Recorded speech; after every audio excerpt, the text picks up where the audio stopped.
இன்றே டவுன்லோட் செய்து உங்கள் ஃபேவரட் ஷோக்களை என்ஜாய் பண்ணுங்க. அவள் நல்லா சந்தோஷமா வச்சு பாத்துக்கணும் தாமா. என்ன நினைக்கும் வானதி என் கூடவே இருக்கணும் தான் நான் நினைக்கிறேன். அவன் மேல அக்கறைப்படுறேன். அவளுக்கு ஒரு கஷ்டம்னா அது என்னோட கஷ்டமா நான் நினைக்கிறேன். இருந்தாலும் ஒரு ஹஸ்பண்டா அவ கூட சேர்ந்து வாழ்றதுக்கு ஏன் இவ்வளவு தயக்கமா இருக்குன்னு எனக்கே தெரியலம்மா. கல்யாணம் பண்ண புதுசுல எனக்கு வானதியை பிடிக்காம தான் இருந்துச்சு. அதுக்கப்புறமா எங்களுக்குள்ள அண்டர்ஸ்டாண்டிங் பிரச்சனைன்னு என்னென்னமோ இருந்துச்சு. ஆனா இப்போ அப்படியெல்லாம் எங்களுக்குள்ள எதுவுமே இல்லம்மா. இந்த குழந்தைன்ற விஷயம்தான். எனக்கு புரியுதுப்பா. நீங்க ரெண்டு பேரும் ஒன்னா ஒரே வீட்ல இருந்தும் உங்களுக்குள்ள இப்படி ஒரு தயக்கம் இருக்குதுன்னா இதுல உங்களை மட்டும் குறை சொல்லி எந்த பிரயோஜனமும் இல்ல. எந்த ஒரு நல்ல விஷயத்துக்கும் நேரம் காலம் கைகூடி வரணும்னு சொல்லுவாங்க. அப்படி நீங்க புருஷன் பொண்டாட்டியா வாழ்க்கையை தொடங்குறதுக்கான நேரம் இன்னும் வரலையே என்னவோ. உங்க விஷயத்துல என்ன பண்ணலான்னு நானும் கொஞ்சம் யோசிக்கிறேன். சரி, அப்ப நான் என் ரூமுக்கு போறேன். வானதி அம்மா கூடியிரு. சரிங்க. நில்லுப்பா. வானதியை கூட்டிட்டு போ. போ வானதி, ஒரு ரூம்ல போய் படுத்துக்கோ. சரிங்கம்மா. எல்லாருக்கும் நல்லது செய்யுதுங்கிற எண்ணம் உன் மனசுக்குள்ள நிறைஞ்சு இருந்தாலும் அதையெல்லாம் தாண்டி ஏதோ ஒரு பெரிய குறை இருக்கிறது உன் முகத்துல எனக்கு தெரியுது தாயி. நீ என்கிட்ட ஆசீர்வாதம் வாங்குறதுக்கு மட்டும் வரல, உன் ஆதங்கத்தெல்லாம் என்கிட்ட கொட்டிட்டு போகலான்னு வந்திருக்க. சொல்லு தாயி, உன் பிரச்சனை தான் என்ன? பசங்க தான் சாமி. என் பசங்க 3 பேருமே கல்யாணம் முடிஞ்சதும் எனக்கான கடமை முடிஞ்சது. இனி எந்த கவலையும் இல்லாம நிம்மதியா இருக்கலாம்னு நினைச்சேன். ஆனா இப்ப என் கவலையே அவங்கள நினைச்சுதான். என் 2வது பையனும் பொண்ணும் அவங்க கல்யாண வாழ்க்கையில நல்லா சந்தோஷமா தான் இருக்காங்க. என் மூத்த பையன்தான் என் மருமக கூட சேர்ந்து இன்னும் வாழ்க்கைய ஆரம்பிக்காம இருக்கான். உன் பையன் கல்யாணத்துல நடந்த நிறைய குழப்பத்தினாலதான் முறைப்படி செய்ய வேண்டிய சம்பிரதாயத்தெல்லாம் நீங்க அதெல்லாம் செய்ய தவறி இருக்கீங்க. அது மட்டும் இல்லாம உன் மருமக கழுத்துல ஏறின தாலி முகூர்த்தம் தவறி கிரகங்கள்லாம் அவங்களுக்கு சாதகமா இல்லாத நேரத்துல அவ கழுத்துல ஏறி இருக்கு. அதனாலதான் அவங்களோட கல்யாண வாழ்க்கை சந்தோஷமே இல்லாம இருக்கு. அப்போ இதெல்லாம் மாறுறதுக்கு என்ன வழி சாமி? ஏதாச்சும் பரிகாரம் இருந்தா கூட சொல்லுங்க, நான் செஞ்சிடறேன்.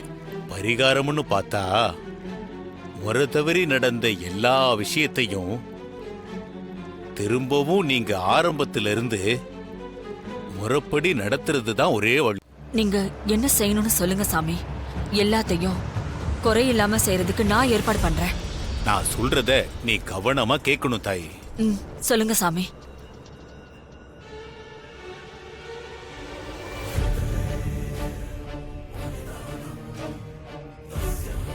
இது எல்லாமே கல்யாணத்து அன்னைக்கு செய்ய வேண்டிய முக்கியமான சடங்கு.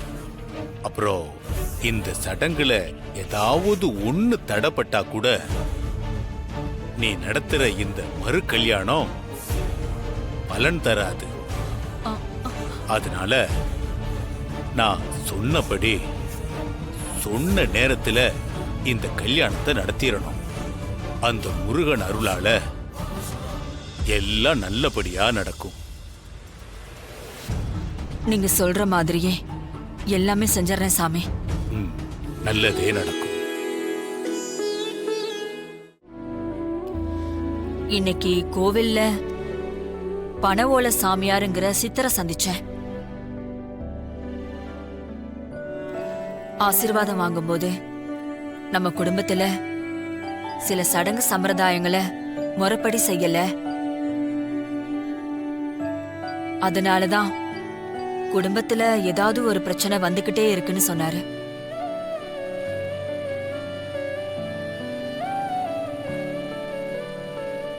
சித்தர்கள் இந்த மாதிரி சொன்னாங்கன்னா கூடவே அதுக்கான பரிகாரங்களையும் அவங்களே சொல்லிருப்பாங்களே சம்பந்தியமா? சொன்னாரு. கார்த்திக்கும் வானதிக்கும் மறுபடியும் ஒரு கல்யாணத்தை முறைப்படி செஞ்சு வைக்க சொல்லிருக்காரு.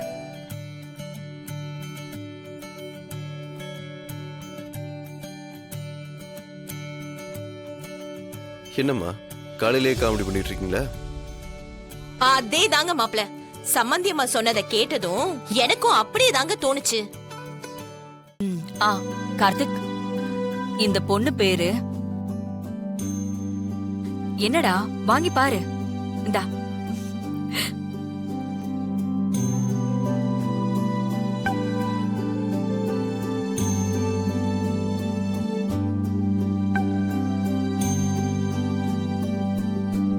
இந்த பொண்ணு பேரு வானதி, ஊரு திருச்சி.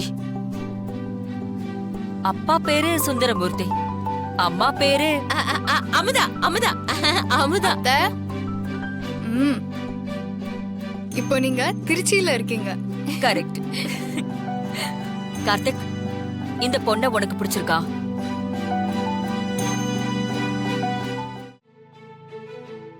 அம்மா, மௌனம் சம்மதம். நம்ம எல்லாரும் பொண்ணு பார்க்க போறோம்.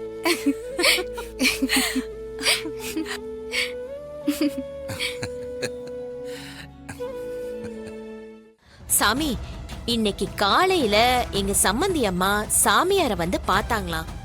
அவரு என் மகளுக்கும் மருமகனுக்கும் மறு கல்யாணம் பண்ணி வைக்கணும்னு சொன்னாங்களாம்.